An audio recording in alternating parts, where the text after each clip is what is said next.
I think there's an element to being an artist that is ethereal. It's not financial, it's not transactional, it's not exchangeable. A true pioneer in the world of music and storytelling. He's a musician, a multimedia artist, a director, a writer, a university professor, and an actor who's been pushing the limits of creativity for over 2 decades. NARCY was recently the cover star of GQ Middle East Iraq issue, all the way from Montreal, with roots that stretch all the way to Basra, Iraq. We got NARCY. Funny enough about the Arab money, there's so many people that were singing that song thinking they were singing Arabic, but little did they know it's just gibberish. At one point, the commission in the Gulf said that this album is not allowed in the region anymore after Arab rapper said such is offensive. So Damn, that was you. I'm sorry, we didn't have a choice but to be political because we were politicized at the time. We couldn't walk in these spaces without being questioned. We had to address it. Now we no longer have to address it. We're not in a reactionary place as much as we are in a proactive place. Welcome to another episode of Yalla Let's Talk, the podcast that's designed to change the narrative and where we are talking to different types of people in the entertainment industry today. I'm your host, Hani Dajani, and today we are going to be at Istikan. So if you see this beautiful place, it's ETC. So we're going to call this episode today, Yalla Let's Talk, ETC. Nice. And the cool thing about this is that we're actually going back to our roots. We're breaking bread and having conversation at the same time. Absolutely. I'm starving, bro. Let's get it. All right, let's do it. My man, Yassine, NARCY, fist bump. Oh, I like that. I like the rings. My man. My man. Thank you, Habibi. So I want to just dive into the first question because NARCY, you have an amazing background in Arabic hip hop. And I feel like a lot of people who are listening to this podcast might be intrigued to know about Arabic hip hop. How did Arabic hip hop come to be? Well, I think, in the early 2000s, as a community of Arabs all over North America, I speak specifically about North America, we were in a very dire state of a need for representation, right? Now, I wouldn't say that Arab hip hop started in North America. I would say it probably started in, we had poets in our communities. Where I'm from in Basra, in Iraq specifically, it's known as, a city filled with poets. If you go to Damascus, you got a lot of poets from Damascus, and the OG poets, although they weren't rappers, they were great orators and great writers, right? So I think historically it's been a big part of our community, but it started predominantly in France with North African rappers, who were, subjugated to a lot of limitations by the system in France. So I would say like Tunisian rappers, Moroccan rappers, Algerian rappers. But us as like North American Arabs, we started in the early 2000s. I would say right after 9/11. We were doing it before 9/11, but really 9/11 opened a different spotlight and a responsibility for us to use the platform to kind of speak on the injustices that were occurring within our community. If you think about 2001 through 2012, there were several successive wars that occurred on our people, specifically where I'm from in Iraq. And then, Palestine, every year there's something that happens in Palestine. So it was a way that it allowed us to like build a community at a time where we felt very fractured and under the microscope. So I would say the voice started in North America in 2003, 2004. Yeah. And we really started connecting as MCs in English speaking countries around that time. Very cool. So there was a lot of Arabic poets back in the day. You Yeah. said there were a lot of in Iraq and Syria. Yeah. And then it started emerging more in France. Yeah. And then in North America, it started coming to be more in 2003. Yeah. And you started your career over 20 years ago. Yeah. How was it like coming up as an MC in Arabic hip hop?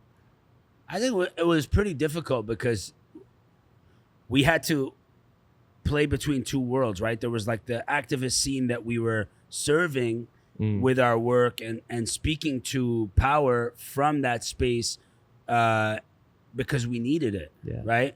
Like when I was going to airports in my early 20s, I was getting, harassed, detained. I've been strip searched at airports. There's all types of things were happening to all the different rappers that I would end up becoming friends or collaborators with, right?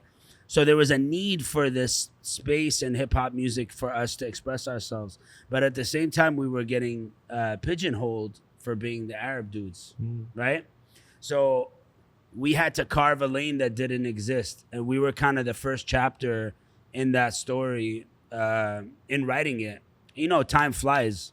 So next thing you know, 10 years have passed, and you've been just dealing with one sort of issue, which is like, for me specifically, it was the Iraq war and the injustice that America laid upon our people in the removal of Saddam Hussein, and all the killing and the death that occurred, and the cancer rates going up. So we had like this guilt complex around being known for our work while our people were suffering, right? But then I think it really started growing into a proper like cultural movement, I would say, in the second wave of it, which is when I went back to do my master's in 2006, 2007. I did it on Arab identity and hip hop. It's called The Diatribes of a Dying Tribe. And in that, I started meeting MCs from the diaspora as well as back home, you know? And that's when I really felt like, oh shit, there's a community of us, and we're all doing the same thing, just in different countries. And if we come together, we could really be a powerhouse. You know, this was before it became like industry driven or. Very interesting. So you mentioned earlier, is like when you first started out being an Arab hip hop artist, people would just be like, it's the Arab guy, the Arab hip hop, and they kind of pigeonhole you. And I find that for a lot of ethnic communities, if you're ethnic, that's kind of like, they're always going to do that. Yeah. How were you able to break out of that? I think I just did the knowledge, as they would say. As a hip hop head, as somebody that grew up on, you know, artists from Wu-Tang to Black Star to Lauryn Hill, to people that taught me that if I don't have knowledge of self, I won't be able to move further in my life. So in that, I think what I had to do was go back and learn the history of hip hop and why it was born and what it was born out of, and how to tap into that root of the need for identity and grounding at a time of great difficulty. And that's when I found my voice. At first, we were just scrambling and rapping a mile a minute, trying to just get the word out.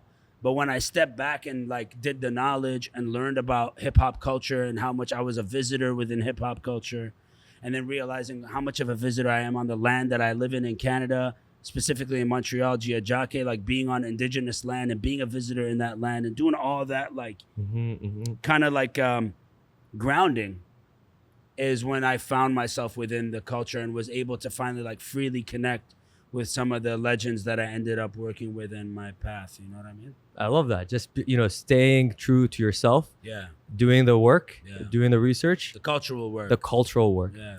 And what I find also very interesting is when we're talking about hip hop in general, everyone thinks hip hop's like, yo, people are singing about like sex, drugs, yada, yada. But when people listen to your music or a lot of the Arabic hip hop, a lot of it is, there's a political landscape, there's a political undertone, there's a lot of it is about change and bringing change.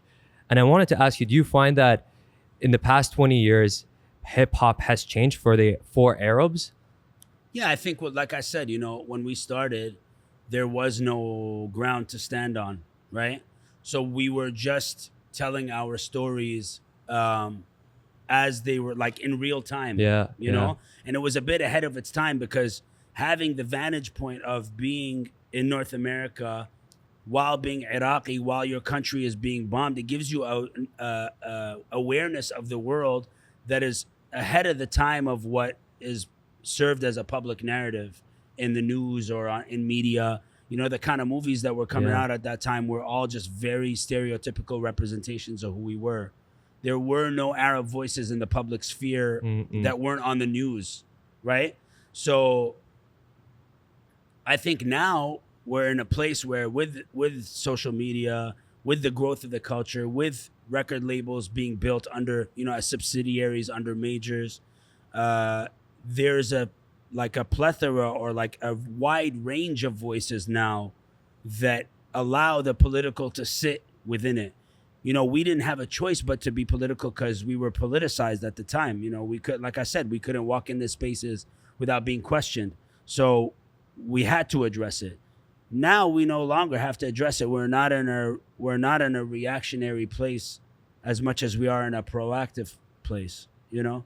So I think every artist serves a different part, and the only way you can break a cultural barrier is to have that diversity and voices to be able to break through mainstream culture in a way for people to be like, oh, it's actually absolutely normal to be an Arab, you know? Yeah, absolutely. Absolutely. So having that diversity in terms of the type of music, the messages you want to have Yeah. out there.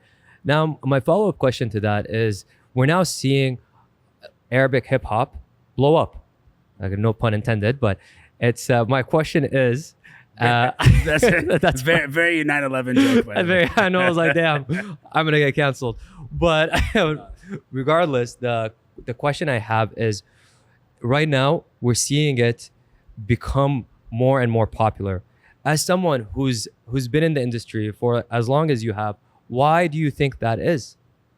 I will just say I'm not in the industry. The whole industry knows I'm not in the industry. You're not in the industry. I've kind of been on the periphery, right? So like, I think it's just about critical mass. It's about the you when it comes to stereotypical representation of a people, you have to go through the whole gamut to get to like the final boss of stereotypes and break through.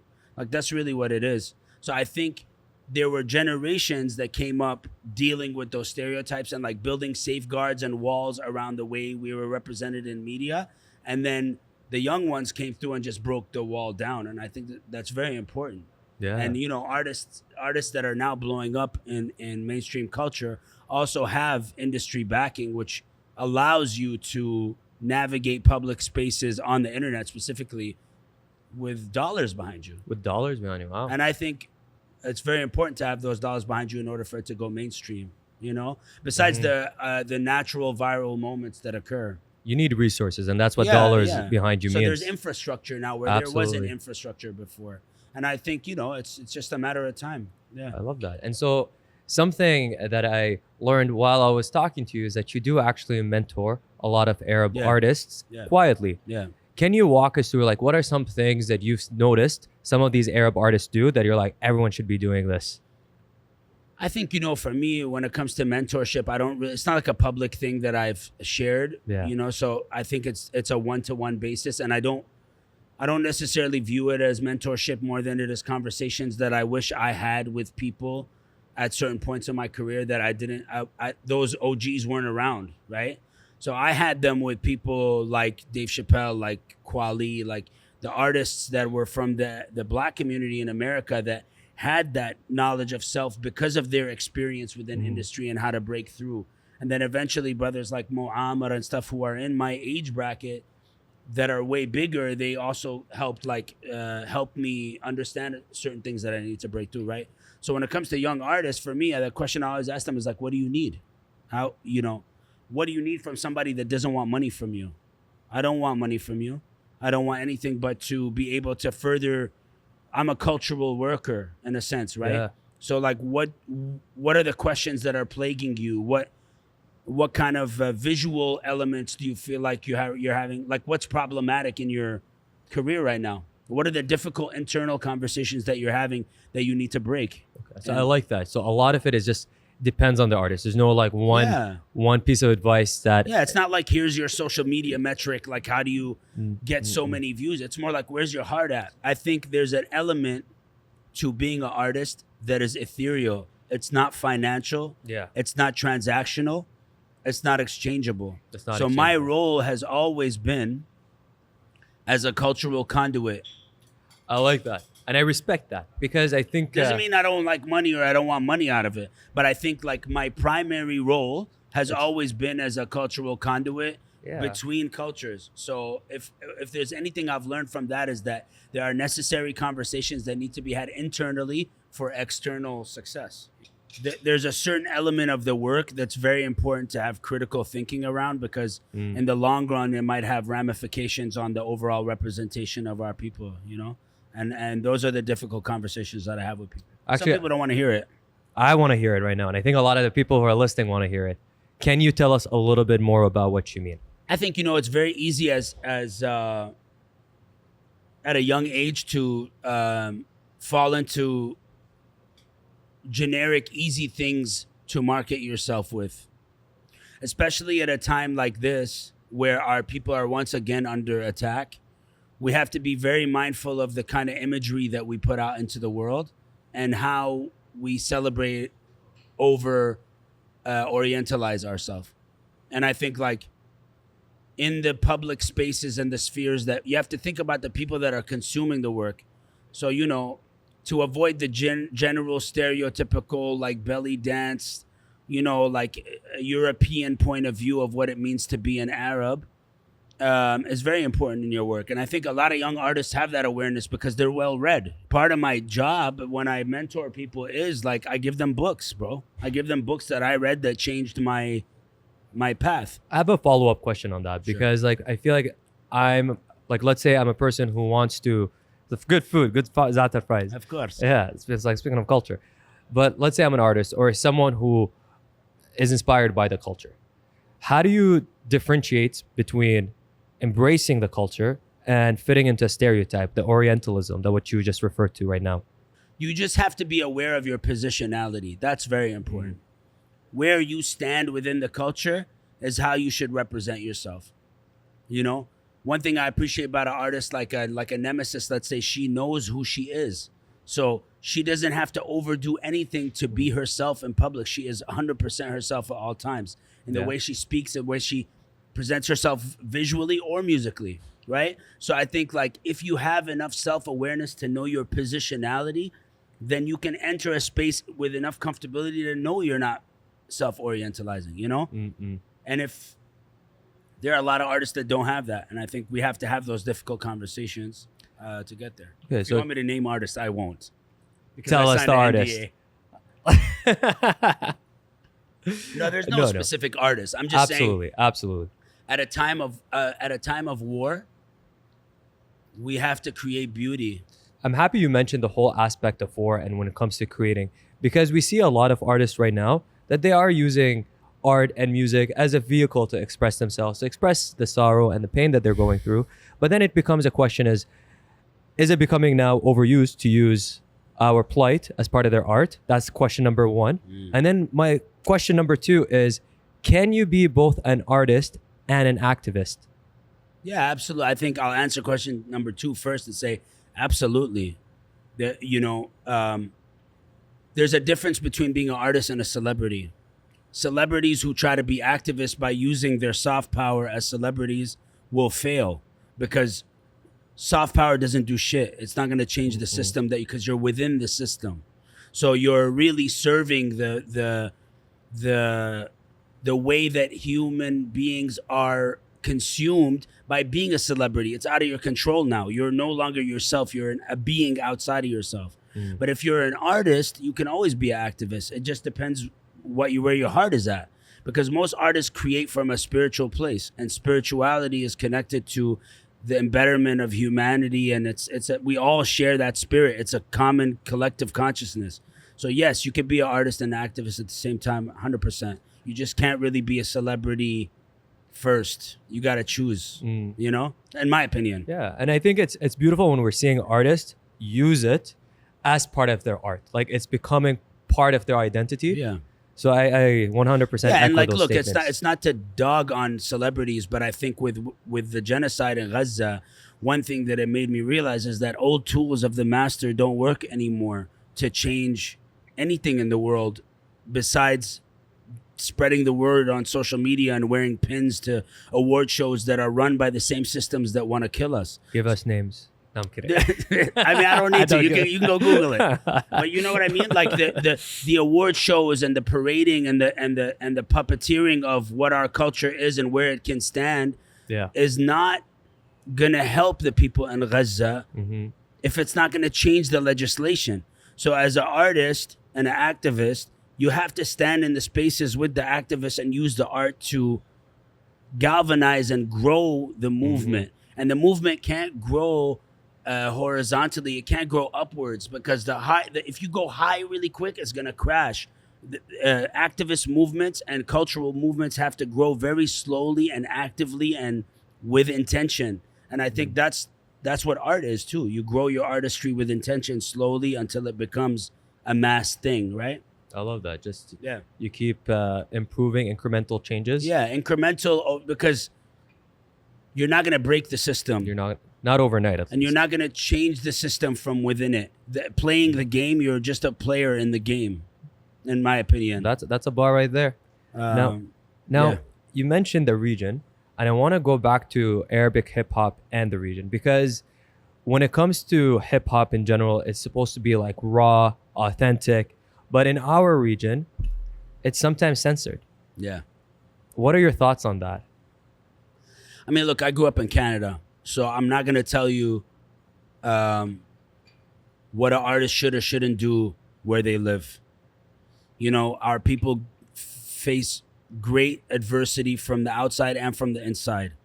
So we are a very unique kind of people, and we've been under attack for 2 decades now. You know, with little moments of like where we can hop up and breathe and have like a little bit of fresh air and then come back into the conflict.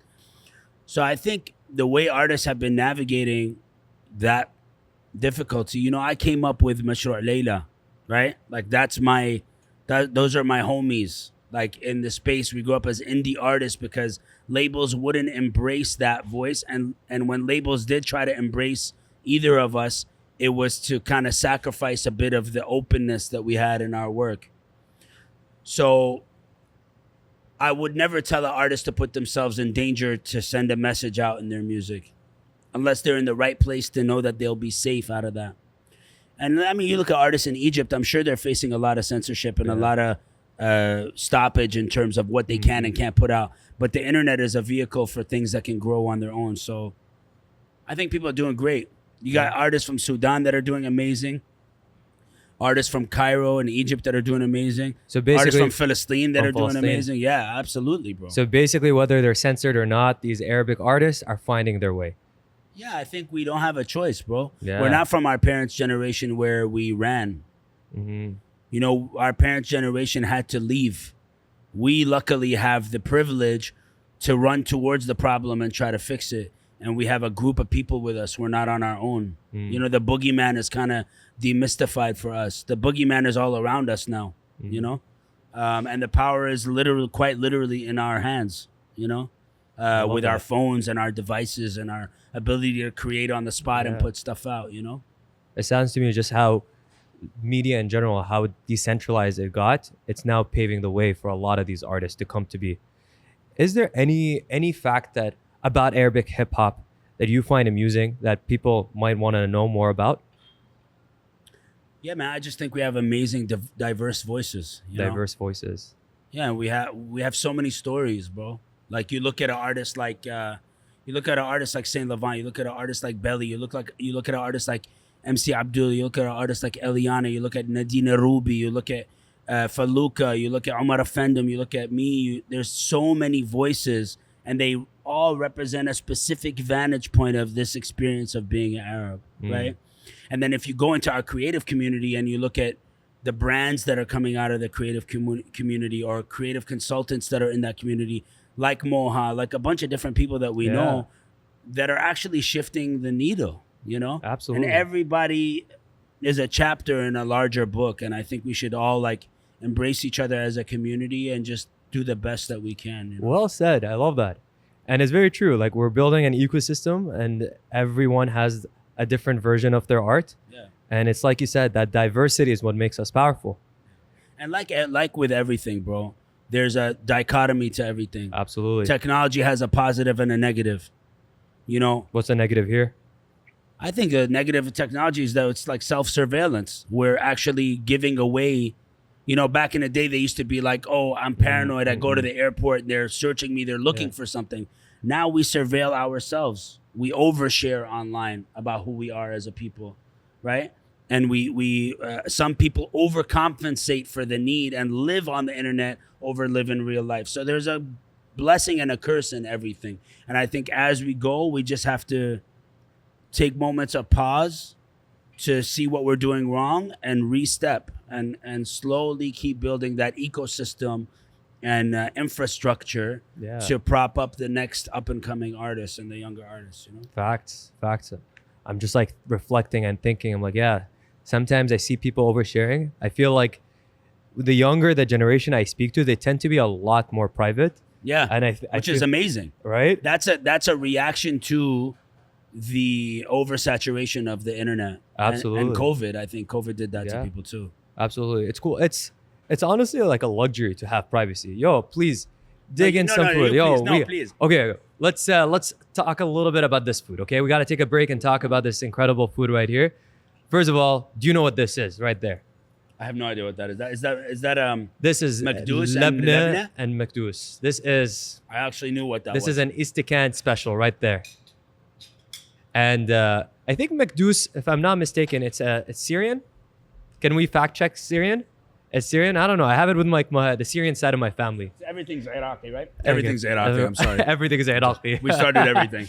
And then the Syrians took it. Everything started in Iraq. So Everything. Yeah. Actually, yeah. Come on, let's be Factually, honest. yes. Facts, big facts. Factually, yes. I don't know how it became like this is known as a Syrian dish versus an Iraqi dish. But you know, I'll tell you, East Tican. Yeah. What is istikan? East Tican was one of the British companies that brought tea to Iraq when it was colonized by the British, and the word stikan comes from East Tican. So stikan chai comes from that brand, East Tican, which was a British importer of tea and exporter of tea in the region. So Amazing. just a little factoid for you. What a fun mofos. fact.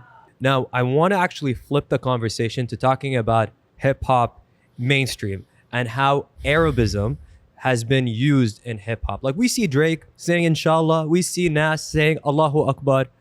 What are your thoughts on this?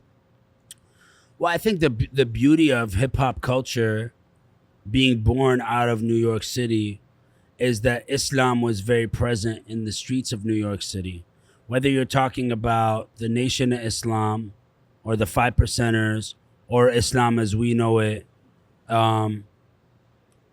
You know, it's funny because when I started teaching hip hop at the university, one of the classes I was doing was about the 5 pillars of hip hop and how it relates to the 5 pillars of Islam, you know? Very interesting. And how like almost in practice, there's a relationship between the religiosity of Islam and the spirituality of hip hop, right? So anyway, I won't get into that because I'm not trying to get you hounded by any I'm very extreme interested in factions. this. Yeah. We'll talk about it off camera.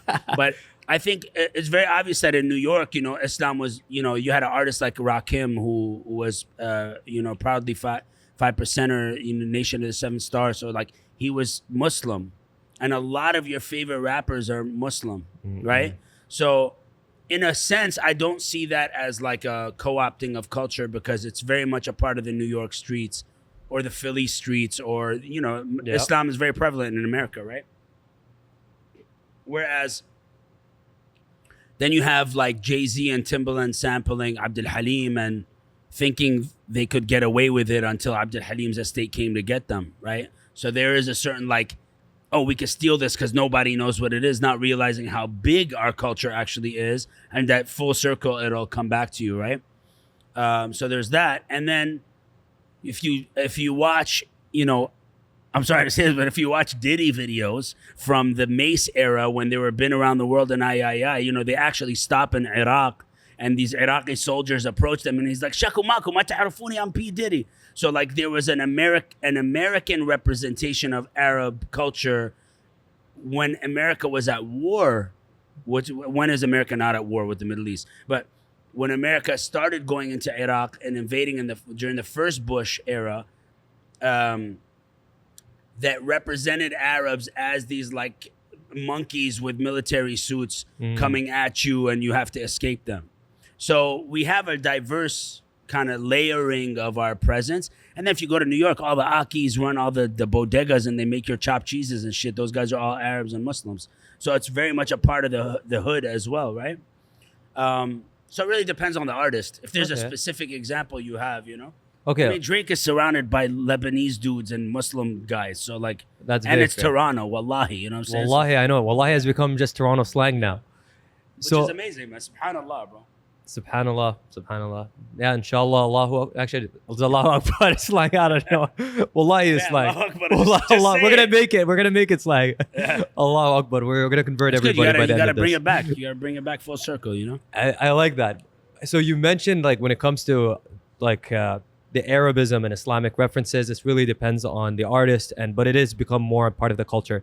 Like if I'm just listening to an artist, how would I know if they're just using it as part of an aesthetic or if it's Orientalism versus like, yo, this is actually part of the culture? Like, is there a way you can We can tell. I mean, look, if you look at the, one of the biggest, not biggest, but one of the breaks in my career was when they did Arab Money.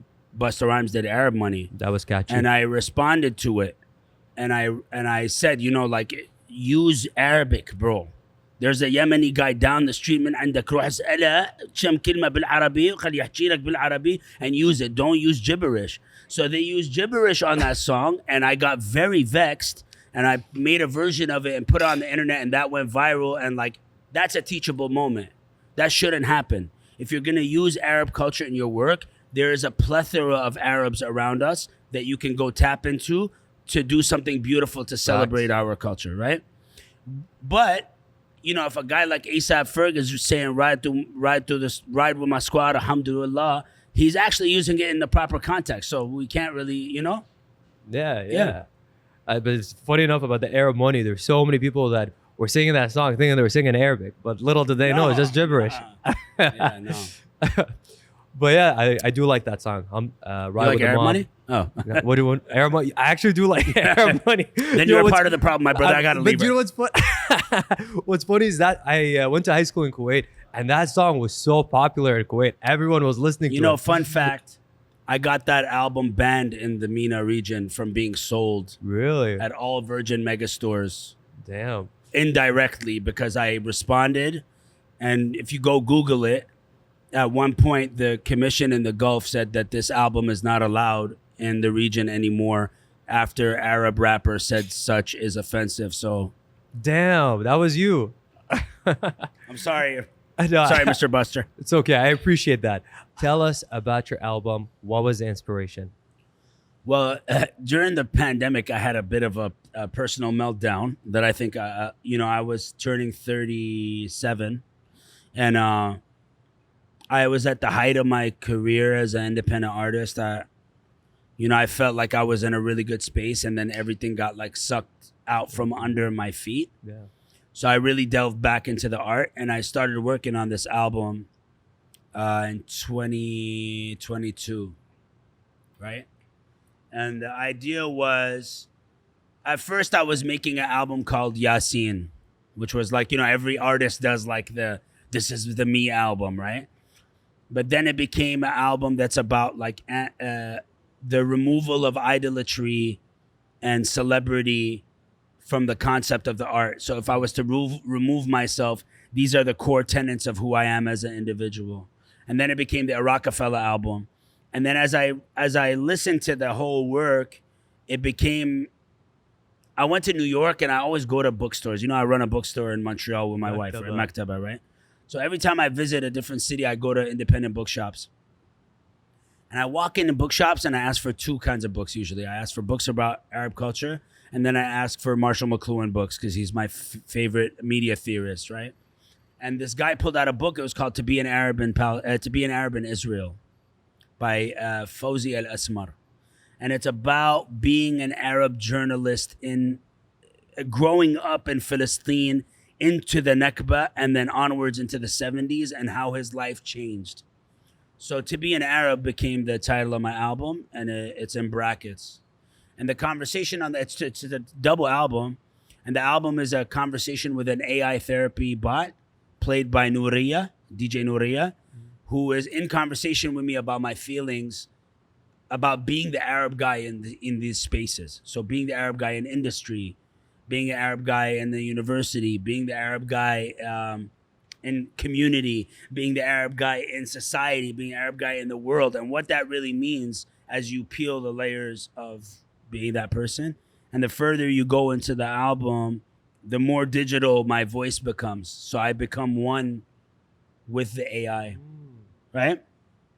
And when I finished the record, I talked to a few labels and they offered me deals, and I immediately felt like I was sacrificing yet again some of the rawness and the importance of the work. So I decided, I was like, I have a bookshop in the city. I might as well put my album out on my own through my record store. I pressed it on vinyl. So it's an album about the relationship with the digital world, but it's only available in an analog format at the moment. Damn. And when you buy the album, you get a digital download for yourself. But I didn't put it with everything that Spotify does in funding the IDF and a lot of the platforms that we put our music out on and how involved they are actually in the genocide of Palestinians, I wanted to fully remove my project for now from these platforms and just be self-sustaining. You know, That's amazing. I think a lot of people would respect to be an that. Arab. To be an Arab. Yeah. And you mentioned something earlier on in this conversation is you're independent, you're anti-industrialization. Is that the word?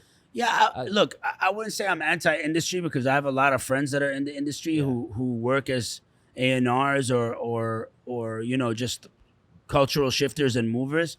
But I am anti-exploitation of art. You know, I don't believe art should be exploited. I believe artists have a certain value, and the industry has lowered that standard of value for artists because of the way the art is consumed. So I believe that there needs to be a change in how people are valued, because the way that these corporate structures are built around music specifically, the way these corporations are built, they are extensions of the machine. They're extensions of the colonial system that we live under. So if we are to question it, some of us have to question it from the outside in order for it to change. And that's not to say that I wouldn't take a deal or if it was the right deal. But every time I've seen a deal, whether it's for me or for another artist, it's exploitative. And I don't believe it should be that way. I believe that artists should be the controllers of their masters. So you use the word exploited.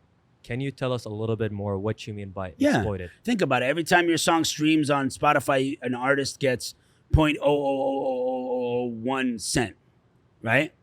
So who are they to dictate the value of what one listen that a song might change a person's life? So you're telling me that value is worth less than a cent? When I put my spiritual energy into this work, it's a spiritual thing, right? So unless your approach to the art is a financial and commercial approach, then that's a whole different conversation. But for me, I believe in the artists that are around me within my community, we deserve to be valued at a way higher level. So the exploitation comes on a financial level, but also it ends up, you end up stringing people into contracts that last forever. And people's masters are owned for 25 to 10 years. It shouldn't be that way, right? So the artist should dictate the power. And I think a lot of artists are now dictating their own power and doing it their own way. Absolutely. We're seeing a huge rise in independent artists. I don't think we've ever seen this many independent artists. Yeah, it's time to shake shit up, man. Yeah, and you guys are doing it. And I'm as a consumer, I admire that. Thank you. And I admire what you guys stand for, what you stand for at NARCY. Okay, so the other question I have with regards to your art, please help yourself. So you talked a lot about those platforms exploiting you, but how can people who are listening to this episode can support you and can support artists like yourself? Go straight to the artist. Buy straight from the artist. Buy their merch. For me specifically, just go to Mektaba and buy books. Buy books, because books will change your heart. It'll change your mind. You're supporting independent woman's business. You're supporting my wife's business. Go buy books. Buy the merch. Buy my vinyl. Go to an artist's show and buy from them directly. Pay for hard tickets. When an artist puts out a product, go support them. Don't just support them when you see them popping on platforms or in the mainstream. Go watch their music videos, like their music videos. You know what I mean? Share their work. That's the best way. That's the best thing you could do. I like that. It's really just supporting the artist directly. Yeah. And even just getting their merch can go a long way. Yeah, absolutely. I respect that. And I want to just leave the last part of this segment just to talk about one of your songs, Sword. Yeah. And you open with that song with Ghassan Kanafi. Yeah, Ghassan Kanafani. Ghassan Kanafani. Yeah. So you open with Ghassan Kanafani. Yeah. People usually fight for something. Can you tell us why you decided to make that as the opening of that song? And of your album, really?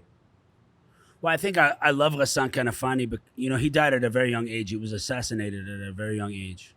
But he was so raw and so the things he said in his late 20s, early 30s before he was assassinated are still poignant now. They're just as important now as they were when he said them. And in that conversation, he was having a conversation with a journalist, and the journalist is like, "We should talk." He's like, "Talk about what? What the fuck should we talk about? There's nothing left to talk about. This is about a colonial power that's trying to kill my people, and I won't allow it anymore, right? So I think at the time when I was working on, that was the last record that I recorded for my album Sword. And I wanted to start the album with that energy because that's where I'm at right now.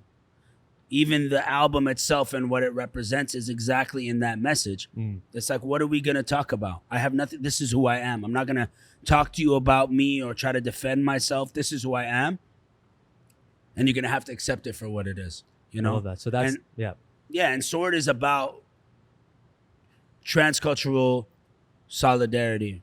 It's about solidarity between communities that have been affected by colonialism, and specifically in the version on the album is with an artist called Red Veil. So it's about Black and Arab solidarity at a time like this, and how important it is that if we don't all come together against the system that's trying to kill us, then we won't be able to beat it because it's way bigger than us, you know? Damn, I love that. And I love the fact that you mentioned that it's that statement in itself goes back to our identity, to be an Arab. Absolutely. That we are fighting for something. Absolutely. So in that same song, you kept repeating, trust no one. Yeah. Trust nobody, to be exact. Yeah. You mentioned it a few times, and you also mentioned it in other songs in that album. Yeah. How do we trust anybody? Or can we trust anybody? I think, you know, there's a lot of mantras on my album that represent kind of the internal dialogue that an Arab person has to have or has built as coping mechanisms to deal with the world. So it isn't necessarily how I feel all the time, but it's kind of representative of these loops that we go through as Arabs in our heads. Like, who do we trust? What can we do? You know, there's several statements that are repeated on the album, like keep the demons off me. There will be no more messengers. It's reminders that, like, to better yourself and to understand your community first before you go out into the world and try to defend it, and know yourself and know the people that are around you before you go out and try to change anything, you know? So Trust Nobody came from a place, obviously on that song, I'm in a very dark, like, emotional space, but it's also like a loop that I've heard in my head entering spaces as the Arab guy. Like, I can't trust nobody. It's a defense mechanism. It's a defense mechanism, yeah. And rightfully so. I think we have a lot I of... had to put it out into the world to let go of it. I love that. Yeah. I love that. And from the album itself, is there a song that's very special to you that you'd like to talk to us about? Well, there's a song called Beautiful Human with where I got to collaborate with Ziad Rahbani, which was crazy because I got to sample a song that my wife got a tape from Damascus that was a Ziad Rahbani tape that had a song that we listened to for years on end, and then I sampled it and I got to get in touch with him and get him to clear the sample. So that's a very big moment for me on the record. So Beautiful Human with P Thug from Chromeo. And then I would say Halawa on side A, which is about like love and like passion, but it's really about Montreal at the end of it's about my city being my lover, you know? And then maybe Down My Eyes, because my daughter sings on it. That's amazing. Yeah, and it's like the first song that I recorded with my daughter. She was 6 when she recorded it. She came in the studio, she put the headphones on and she just turned on, did the hook, and was like, I'm done. What was the hook? The headphones off. She just said Together Forever, and she sang it like as a mantra. And then later on the album, I had my mother say it. So it's like, you know. That's very special. Yeah, my album is very personal, bro. It's like very wholesome. Yeah, there's a lot of layers. Yeah. Tell us a little bit more about that song. What was the message and the story behind that song? The song Down My Eyes is based on a bar from a Jay-Z track called Song Cry, where he says, I can't see it coming down my eyes, so I gotta let the song cry. So I base it on that hook, but really I wrote a verse to my son and a verse to my daughter, and it's just about like, what is the purest advice I can give as a father? You know, and I address them and say, you know, beware of who you let into your life. Beware of your surroundings. Be open. Just know I'll always be there for you no matter what, no matter how you feel. It's just for them when they get older and they hear it, I want them to know that this is the core of my fatherhood, you know? So. Well, I'm sure they're going to be listening to this podcast one day. And my son will definitely be watching this podcast. Okay, good. So, yo, listen out. What's your son's name? My son's name is Shams. Shams got to listen to your Baba. So, before we wrap this conversation, I want to actually just leave it to you. Is there something you'd want to talk to us about your album, about your music, that you might have not mentioned before? No, I would just say, if you have the ability to make art and you're able to express yourself through artistic means, just don't forget what you do it. Separate the chase of survival and the feeling of lack of resources from the fact that you have abundance in your life, which is mostly spiritual and emotional. So just create from a pure space and be yourself and follow your heart and follow your journey, and everything else will fall into place. Beautiful things take time. They don't happen overnight, I love that. What piece of advice. That's amazing. And I think anybody, whether you're an artist, creative, in business, whatever you do, I think that applies for every single person. My man, NARCY. Thank you. I'm going to give you another fist bump. I really appreciate you. I really do. And this was an incredible conversation. We talked about Arabic hip hop. We talked about your class. We talked about your music. And I can't thank you enough for coming on Yalla Let's Talk. And I can't thank Istikan enough for their hospitality for today. So if you guys like this episode, please don't forget to like, subscribe, and follow us. And it would mean a lot if you do provide us a rating. And do not forget to follow Mr. NARCY over here and stream his new album. Unfortunately, they can't stream it. Oh, you can't. That's how difficult I am. Oh, yeah. Then you have to buy the vinyl. Okay, guys, gotta go buy the vinyl. Where can they buy it? It'll be out. It'll be out soon. You can go to Mektaba. Just go to Mektaba. You know where it's at. All right, go to Mektaba. You guys, thank you. Yalla, bye.